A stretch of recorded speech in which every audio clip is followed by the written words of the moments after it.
Well, hello everyone. Long time no see, but now you can see me. So we've corrected that deficiency. So toodaloo. Now let's get on to the what we're talking about, Cutthroat Castle.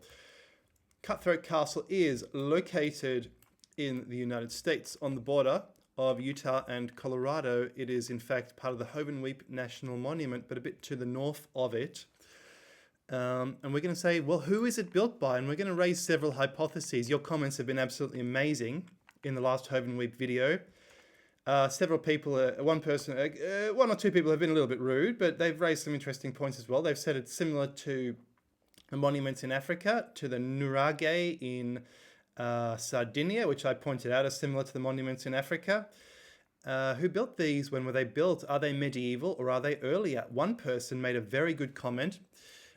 He said that basically these things are they actually look older than someone said they're Norman, and that's true. But the Norman is a Roman revival, and someone said, well, they look like Roman ruins. They look the way Romans would build castles, and they're quite correct as well because the Dark Ages interrupted Roman building, and as soon as they started building castles again after 1000 AD or in the 900 AD, they started to build them like the Romans built them.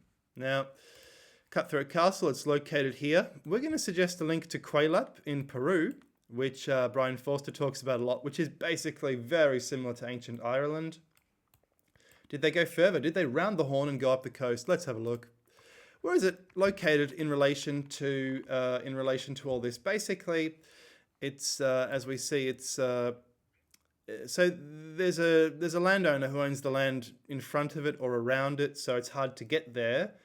But that is Cutthroat Castle there in relation to Hovenweep.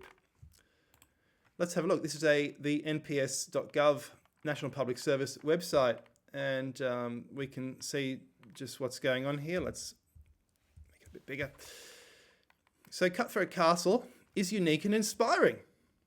Very interesting.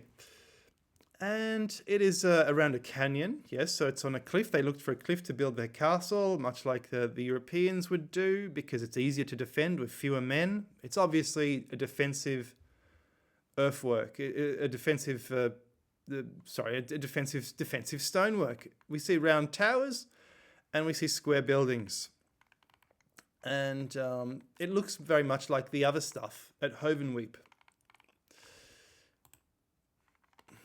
And we see a round tower, and when I look at these things, especially this type of block, I can't help but feel this is ancient Ireland all over again. And where did the ancient Irish get their architecture? Basically from all over Asia. The square towers built in the Caucasus. The name Irish means Aryan. They are Aryan tribes coming from across Asia. They are migratory people. And the Irish themselves went literally all over the world. You can see what sort of stuff I look up. So there we go. A little round tower built into a cliff, just unbelievable. Let's look. So this is a website called americansouthwest.net. Check it out. Just amazing. Reddish walls. Bit of a curve in them. Very nice. We don't see the Roman arch here. Now, I look at this and I think this is ancient Ireland. This is so fascinating. I look at that window, the way it's built, the lintels, the blocks. This is, to me, it's Irish construction. But who are the Irish? And was this built earlier by the Quelap people, possibly? So you look up ancient Ireland, and it's such similar building work. It's using the same kind of flat stones. It's built in the same time, the Dark Ages. They use similar rubble for their building work. This is a later Gothic addition by the Normans. I see similarities. You see round mixed with square in County Kerry. When I look at the round tower, I do see similarities.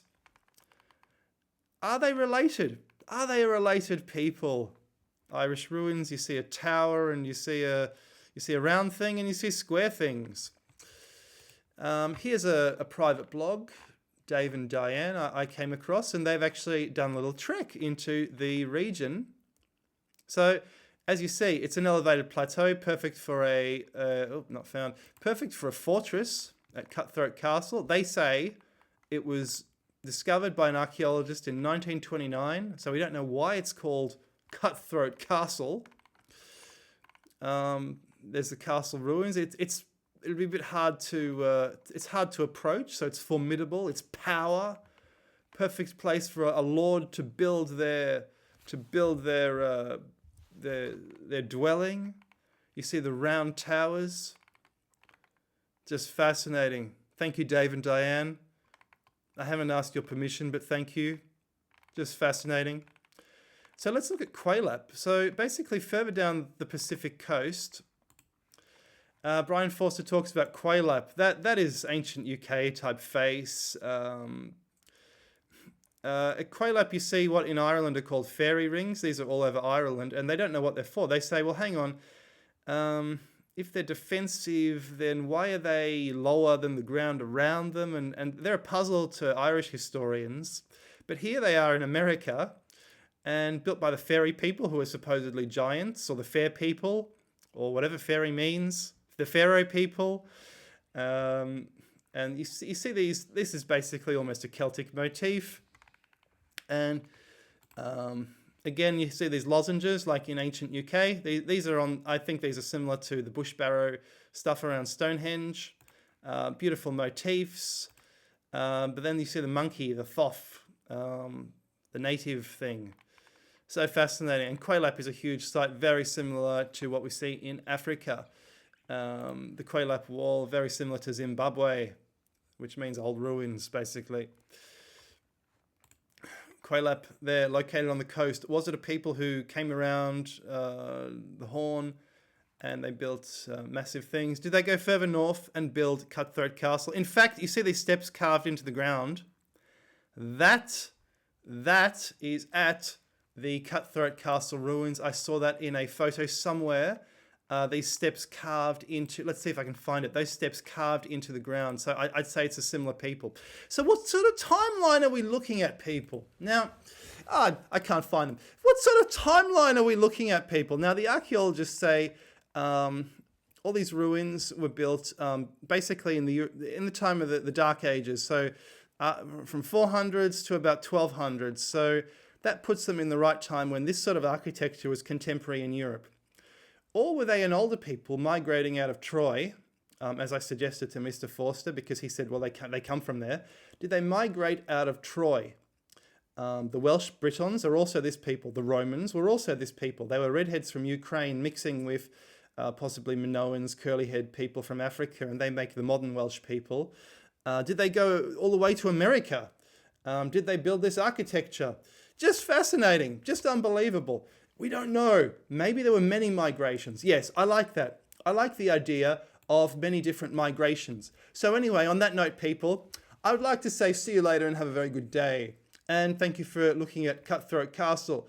If you visit, you better clear it with the landowner first, because apparently he has a liability issue. He doesn't want people injuring themselves, falling off cliffs, etc., leaving bottles around, you know. So tread warily if you approach Cutthroat Castle.